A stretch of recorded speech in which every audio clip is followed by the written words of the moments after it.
assure them that it is going to be investigated? Can't. But I hope people watching know how seriously we take leaks of classified information. But I don't want to confirm it by saying that we're investigating it. And I'm sorry I have to draw that line. I just think that's the right way to be. Well, I'm not going to argue with you, Director Comey, but it is, we're going to discuss a lot of important things today. Whether Russia attempted to influence our democratic process is incredibly important. Whether they sought to influence it, it's a separate analysis, incredibly important. Motive behind that interference and influence, incredibly important. Our U.S. response, incredibly important. Some of that may rise to the level of a crime, some of it does not rise to the level of crime. One thing you and I agree on is the felonious dissemination of classified material most definitely is a crime.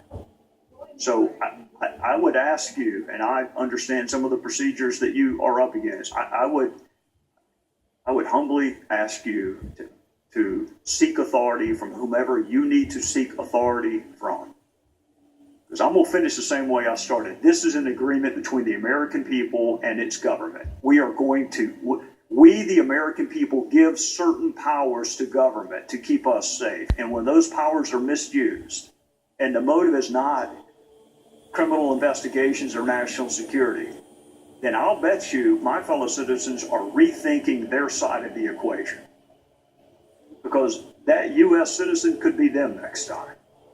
It could be you. It could be me. It could be anyone.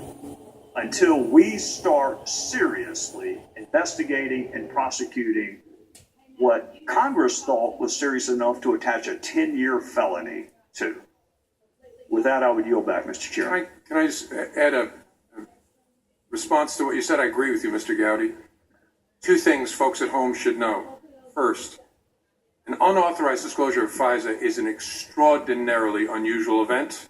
Be assured we're going to take it very seriously because our trust the American people and the federal judges that oversee our work is vital. Second, that this conversation has nothing to do with 702. Folks often mix them together. 702 is about targeting non-U.S. persons overseas. Pursuant to the FISA statute, the FBI can apply to collect electronic surveillance in the United States, but it's a different thing from 702. The conversation you and I are just having is about this, which is vital and important, but I just didn't want to leave folks confused. Director Comey, you are 100% correct, and I am 100% correct in saying that that is a distinction that doesn't make a difference to most of the people watching television. You are exactly correct. What we are reauthorizing this fall has nothing to do with what we are discussing, other than it is another government program where the people consent to allow government to pursue certain things with the explicit promise it will be protected. So you're right, they're different. But in the eyes of people watching, it is the U.S. government officials leaking the name of a U.S. citizen. And if it can happen here, it may happen there. Trust me, you and I both want to see it reauthorized. It is in jeopardy if we don't get this resolved. Our time's expired. I'll yield 15 minutes.